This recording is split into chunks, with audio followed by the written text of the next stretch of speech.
Gracias por acompañarnos en esta transmisión. Antes de comenzar, querríamos compartir contigo algunos materiales sobre el tema de hoy que podrían resultar de interés. En el chat te vamos a dejar los enlaces. Primera llamada.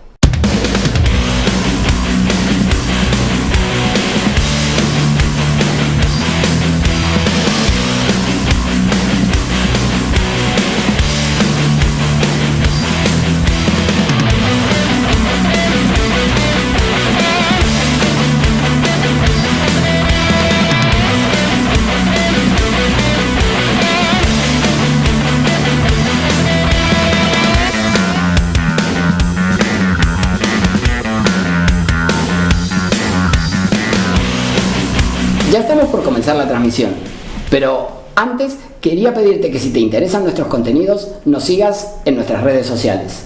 En el chat vas a encontrar los enlaces. Cuando regreses, estaremos comenzando. Segunda llamada.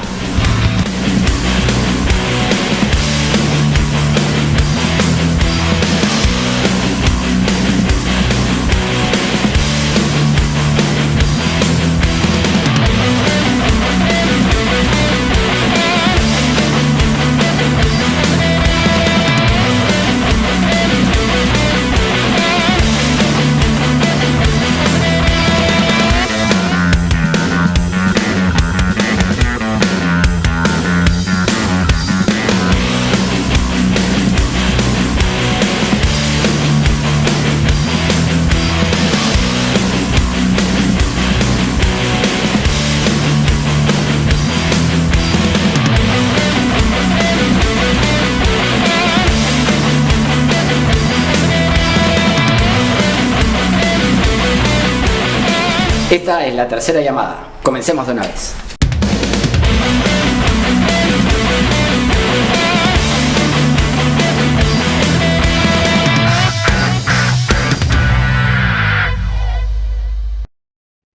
Hola, ¿qué tal? Muy buenas tardes, ¿cómo están ustedes? Comenzamos un nuevo programa de la segunda temporada de El Constitucional, que se sigue transmitiendo a través de nuestra página de Facebook, como siempre, Omar.Sar, ustedes ya la conocen, por televisión abierta, a través de Onda Digital, canal 18.4 en Lima, y a través de la plataforma de LP Pasión por el Derecho, que es una entidad de referencia jurídica y brinda capacitación a miles de profesionales.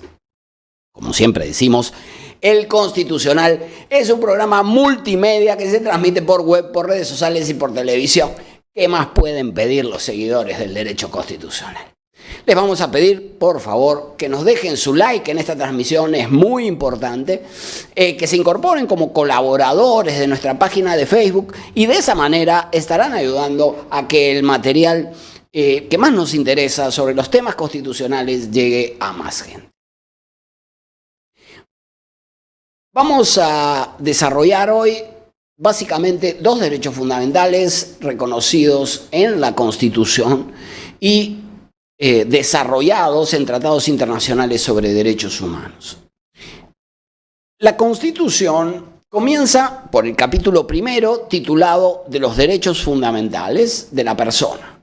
Derechos fundamentales de la persona. Ese capítulo comienza con el principio de dignidad.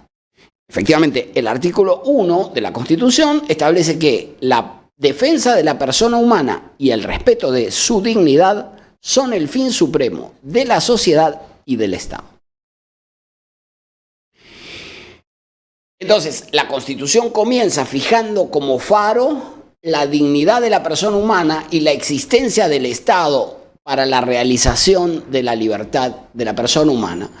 Y luego va a desarrollar un catálogo de derechos que serán concreciones de ese principio de dignidad.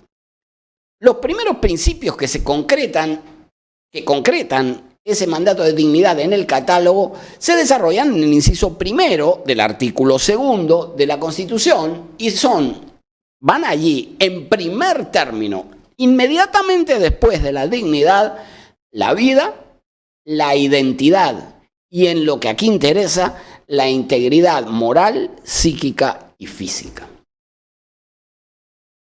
Así que la integridad psíquica va en primer término al costado de la vida, la identidad y el libre desarrollo de la personalidad. Por otra parte, el literal H del inciso 24, también en el artículo 2 de la Constitución, establece que nadie puede ser víctima de violencia moral, pero tampoco de violencia psíquica o física, ni naturalmente sometido a tortura o tratos inhumanos o humillantes. Es decir, que no solo que existe un derecho a la integridad psicosomática, sino que además la Constitución señala expresamente que resulta ilegítima cualquier forma de violencia psíquica contra la persona. Hablamos de atributos de la dignidad de la persona y entre esos atributos se encuentran la integridad psíquica y la proscripción de las agresiones en este ámbito. Podemos concluir entonces, como decíamos, que existe un derecho enumerado directamente en la Constitución a la integridad psíquica que naturalmente no puede ser afectada ilegítimamente. Ojo, decimos ilegítimamente porque pueden existir medidas estatales que supongan algún nivel de penuria psíquica, pero que resultan avaladas por la Constitución y la ley, como sucede, por ejemplo, con la pena privativa de libertad. En algún programa tendríamos que debatir la necesidad de su reforma y de su alcance. Habría que conversar sobre ello, pero al fin y al cabo es una medida legítima, constitucionalmente admitida, legalmente prevista y que eventualmente puede acarrear sufrimiento psíquico para las personas que sufren este tipo de pena. Entonces tenemos un derecho a la integridad psíquica que se deriva de modo directo de la Constitución y añadimos aquí que se tutela por la vía del proceso de habeas corpus. Efectivamente, el artículo 33 del Código Procesal Constitucional establece que la demanda de habeas corpus procede en una serie de supuestos cuando se amenace o vulnere un conjunto de derechos fundamentales cuya enumeración comienza justamente por el derecho a la integridad. Fíjense. Este catálogo, que es un catálogo abierto, es una enumeración meramente enunciativa, pero no deja de ser sintomático que el derecho a la integridad y en particular el derecho a la integridad psíquica se encuentre en el primer término del catálogo de derechos protegidos por la vía de este proceso constitucional. El Tribunal Constitucional ha sostenido que el derecho a la integridad psíquica se expresa en la preservación de las habilidades motrices, emocionales e intelectuales. Perdón.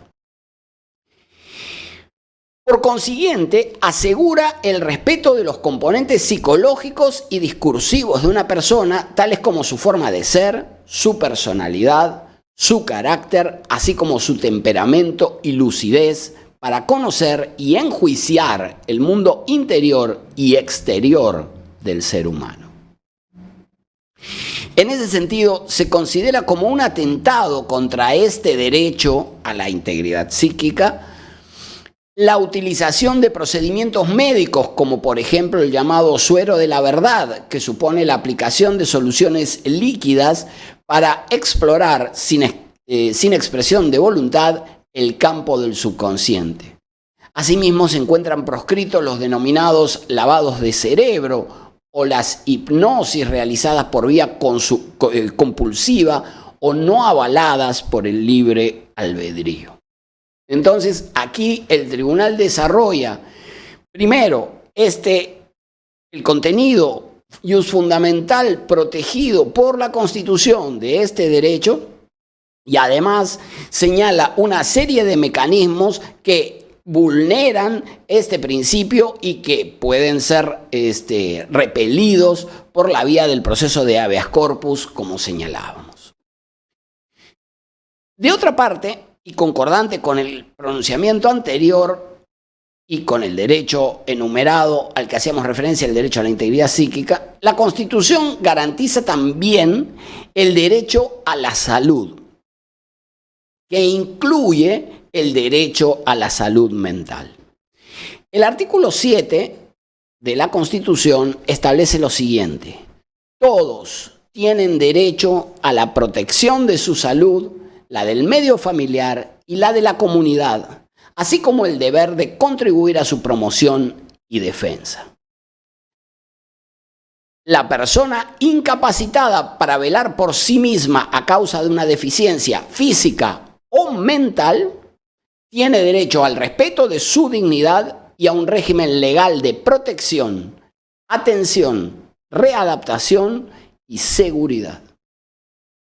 Nótese que la Constitución no se limita a reconocer el derecho a la salud en general, explicita el derecho a la salud mental y además establece esta necesidad de proteger, de brindar atención particular a la situación de las personas que tienen incapacidades psiquiátricas o psicológicas, incapacidades mentales, es el término que utiliza el artículo 7 de la Constitución.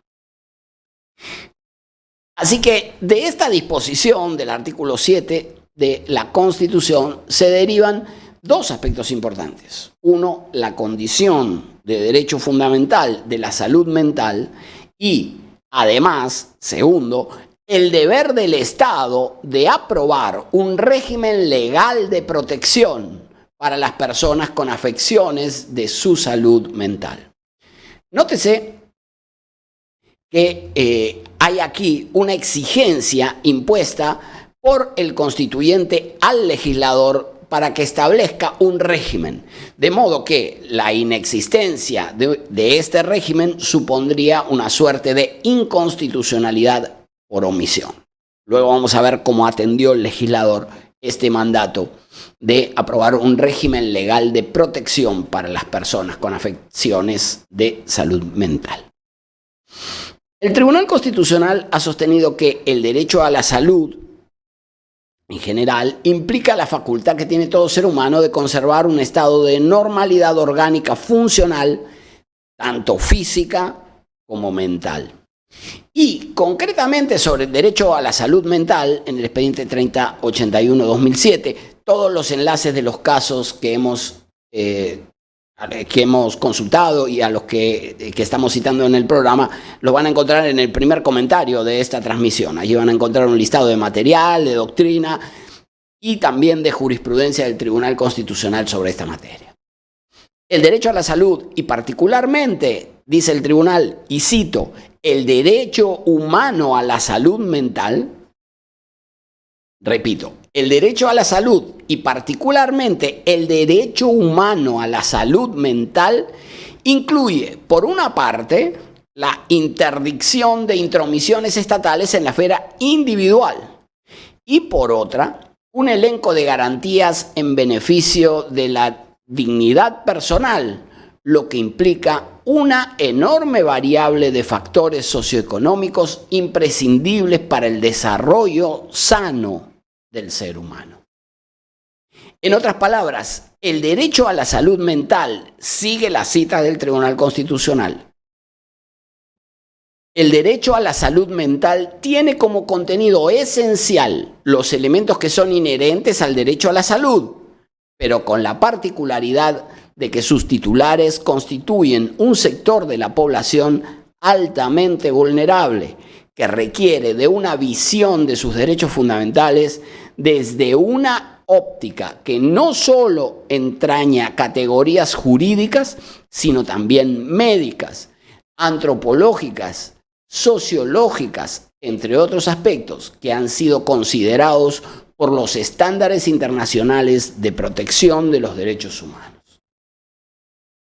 Así que tampoco hay duda sobre la fundamentalidad del derecho a la salud mental y sobre la necesidad de la atención de este campo de la salud y del tratamiento de las afecciones. El tribunal añadió que las obligaciones estatales no se limitan, como ya se dijo, a una mera garantía de respeto de la persona con enfermedades mentales, en el sentido de una libertad negativa, de un no hacer, solamente no afectarlo, sino que importan, en virtud del artículo 9 de la Constitución, un conjunto de acciones positivas a fin de que el derecho a la salud no sea un ideal, una entelequia platónica, ni una fórmula vaciada de contenido, por su carácter de norma programática. Todo lo contrario, dice el Tribunal Constitucional, al Estado le corresponde actuar de manera coordinada y descentralizada a fin de que las políticas no se conviertan en meras proclamas y que la salud mental termine por ocupar el primer lugar entre las enfermedades de los peruanos, hasta el punto de ser en la actualidad un verdadero problema de salud pública. Por otro lado, hay que tener en cuenta que la pandemia y las medidas adoptadas en su contexto repercutieron muy seria y gravemente en la salud mental de todos. Así que hay allí unos deberes especiales que debe observar el Estado, que no se limitan a garantías de respeto, sino también a acciones concretas de atención de la salud mental de los peruanos. Por otra parte, no se trata solo de la enumeración constitucional y de su identificación de contenido por parte del Tribunal Constitucional. Por otra parte, el Perú ha ratificado, por ejemplo, la Convención sobre los Derechos de las Personas con Discapacidad de las Naciones Unidas y también su protocolo facultativo. Esto es importante porque, como ya hemos advertido en programas anteriores del Constitucional, los derechos reconocidos en la Constitución se interpretan de conformidad con los tratados de derechos humanos y pronunciamientos de los órganos jurisdiccionales supranacionales cuya competencia hubiese reconocido el Estado. Al ratificar este tratado de derechos de las personas con discapacidad, el Estado peruano asumió una serie de obligaciones internacionales orientadas a promover, proteger, asegurar el goce pleno y en condiciones de igualdad de todos los derechos y libertades de todas las personas con discapacidad, incluyendo a aquellas que padecen enfermedades psiquiátricas. De modo que el catálogo de derechos no alcanza solo a las personas que se encuentran en condiciones de salud mental, sino también a aquellas que sufren perturbaciones de la salud mental. El Comité de los Derechos de las Personas con Discapacidad de Naciones Unidas elaboró unas directrices relativas al artículo 14 de la Convención sobre Derechos de las Personas con Discapacidad. Y allí señala que resulta contrario a dicho artículo 14 que el tratado se permita la restricción de la libertad personal, por ejemplo, de las personas con problemas de salud mental, apelando al peligro que podrían suponer para sí mismas o para terceros. En dicho contexto de protección de, por ejemplo, un derecho concreto como la libertad personal, el Tribunal Constitucional declaró fundada una demanda de habeas corpus y ordenó, por ejemplo, que se retiren las rejas metálicas y el tapiado de las ventanas de la habitación que ocupaba el favorecido con el proceso de habeas corpus. Se trataba naturalmente de una persona que sufría enfermedades mentales, ¿no? Y lo que dice es, esta persona no puede ser recluida, tiene derecho a la libertad personal en el contexto de garantizando su seguridad y su salud, pero en todo caso no puede estar en condiciones de encierro permanente. En otro caso, el Tribunal Constitucional declaró la existencia de un estado de cosas inconstitucional respecto de las personas que adolecen de enfermedad mental y dentro de las que se encuentran las personas sujetas a medidas de internamiento en establecimientos penitenciarios. Hablábamos un poco de este tema de la de la salud mental en un ámbito especialmente delicado como el de las personas privadas de libertad.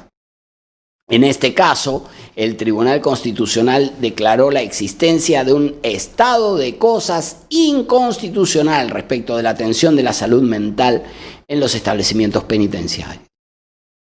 Y en ese mismo caso, donde declaró que existía un estado de cosas inconstitucional respecto de la salud mental de las personas privadas de libertad, estableció además y con carácter de precedente que cualquier persona o persona que se encuentren en las mismas circunstancias a las descritas en la sentencia, esto es, que sufran agravio por el mismo o similares actos lesivos de la salud mental relacionados con el encierro, podrán acogerse a los efectos de la presente sentencia o a la doctrina constitucional sentada por este tribunal, no siendo necesaria la interposición de una nueva demanda de habeas corpus.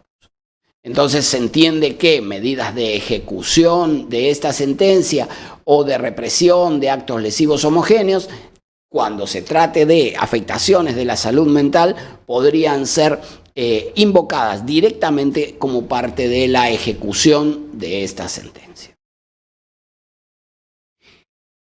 Por otra parte, existen otras obligaciones internacionales adoptadas por el Perú y que incluyen, por ejemplo, el artículo 12, inciso 1 del Pacto Internacional de Derechos Económicos, Sociales y Culturales, en cuanto establece que toda persona tiene derecho al disfrute del más alto nivel posible de salud física y mental.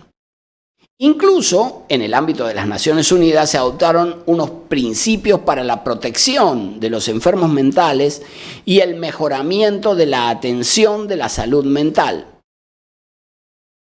En dicho instrumento se señala que todas las personas tienen derecho a la mejor atención disponible en materia de salud mental, que será parte del sistema de asistencia sanitaria y social.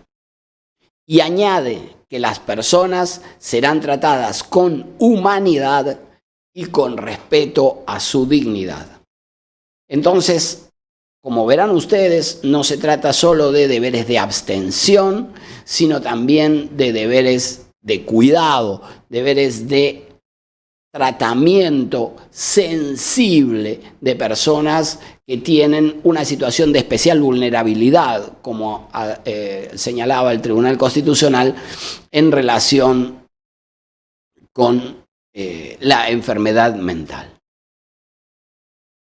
Incluso se adoptó una declaración de los derechos del retrasado mental, así se denomina, que supone demandar a la comunidad internacional de naciones que se adopten medidas tendientes a servir de base y referencia común para la protección de esta clase de personas con discapacidad. En dicha declaración se reconoce principalmente como derechos de la persona con retraso mental los referidos a tener un nivel de vida decoroso, con atención médica, rehabilitación y a contar con un tutor calificado de ser necesario.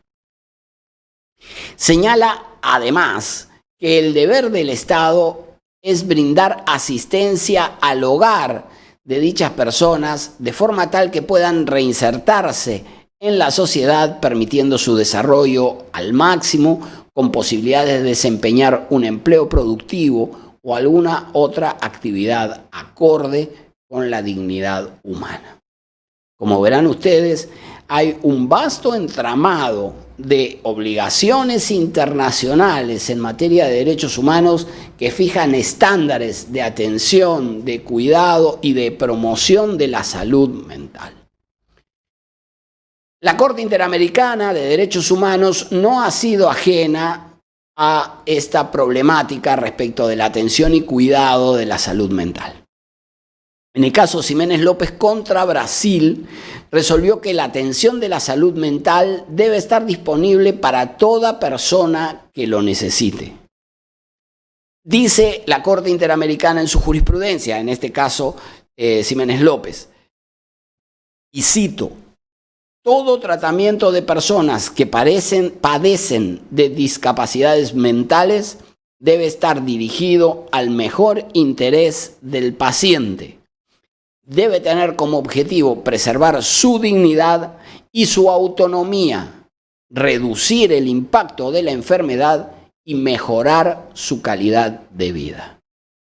Como verán ustedes, el ideario que surge de los tratados y de la decisión de la Corte Interamericana no es el de inocuizar, el de encerrar o apartar o aislar a la persona que sufre enfermedades mentales. Preservar su dignidad y en la mayor medida posible su autonomía. Intentar reducir en la mayor medida posible con tratamientos y contención el impacto de la enfermedad y mejorar su calidad de vida. De otra parte, como señalábamos más arriba, existe un deber del Estado de aprobar un régimen legal de protección de las personas con afecciones de salud mental y decíamos este constituye un deber impuesto por el propio constituyente. Muy bien, en ese sentido se aprobó la ley 30.947, que es precisamente la ley de salud mental. Esta ley tiene por objeto establecer el marco legal para garantizar el acceso a los servicios, la promoción, prevención, tratamiento y rehabilitación en materia de salud mental, como condiciones para el pleno ejercicio del derecho a la salud y el bienestar de la persona, la familia y la comunidad. Así lo aborda la ley. Por otro lado, la mencionada Ley de Salud Mental establece en su artículo 7 lo siguiente, y cito: en el marco de lo establecido por el artículo 7 de la Constitución del Perú, cuyo contenido ya hemos desarrollado, toda persona sin discriminación alguna, tiene derecho a gozar del más alto nivel posible de salud mental. El Estado garantiza la disponibilidad de programas y servicios para la atención de la salud mental en número suficiente en todo el territorio nacional, así como el acceso a prestaciones de salud mental adecuadas y de calidad, incluyendo intervenciones de promoción, prevención, recuperación y rehabilitación. Entonces, como verán ustedes, el legislador cumplió con el mandato del constituyente, aprobó una ley de salud mental, la ley 30.947, allí está, y en consecuencia tenemos un marco constitucional, obligaciones convencionales internacionales derivadas de tratados internacionales sobre derechos humanos, pronunciamientos de órganos jurisdiccionales que también constituyen pauta interpretativa y también existe desarrollo legal. Por último, corresponde advertir que la Constitución establece expresamente que es deber del Estado asegurar que nadie se vea impedido de recibir educación adecuada por razón de su situación económica o de limitaciones mentales o físicas. Entonces, este derecho a la salud mental no solo debe ser abordado desde la perspectiva de salud en los términos de integración, rehabilitación que ya hemos indicado, sino que además se vincula también con el derecho a la educación. Es decir, que además de tener derecho a la atención de la salud mental, en clave de los artículos 7, 9 y las obligaciones internacionales que hemos indicado, sino que las personas que padezcan afecciones mentales tienen derecho también de acceder a la educación, evitando las barreras que pudieran derivarse de las limitaciones mentales, como establece el propio artículo 16 de la Constitución al que estamos haciendo referencia. En resumen, y con esto vamos a ir terminando, se debe garantizar la integridad psíquica de todas las personas. No pueden ser aisladas o recluidas detrás de rejas, ni ser objeto de vejaciones físicas o psicológicas. De otra parte, existe un derecho fundamental a la salud mental y de ello se deriva que las personas con trastornos psicológicos o psiquiátricos tienen derecho a recibir atención y tratamiento oportuno. Encerrar en instituciones la enfermedad presupone una crueldad y una falta de empatía evidente. Y cuando la institucionalización resulta imprescindible, porque puede suceder, debe existir un tratamiento médico y un trato humano respetuoso de la dignidad de esas personas. Las personas enfermas y las personas con problemas de salud mental no tienen menos derechos que los demás. Por el contrario, deben ser objeto de especial atención, de especial protección y de especial cuidado. Entonces, existe protección constitucional, obligaciones internacionales, leyes y decisiones jurisdiccionales de órganos supranacionales y también nacionales como el Tribunal Constitucional que ya hemos comentado. Pero tan importante como eso es que practiquemos el respeto, la solidaridad y el amor sin discriminar a las personas por su condición de salud mental. Tenemos ahí un largo camino que desarrollar. El de la empatía, el del amor, el de la tolerancia, el de la comprensión y el del cuidado. Lo vamos a dejar aquí. Les agradecemos a quienes nos hayan acompañado a lo largo de esta transmisión y nos vemos en un nuevo programa de la segunda temporada de El Constitucional. Hasta la próxima semana.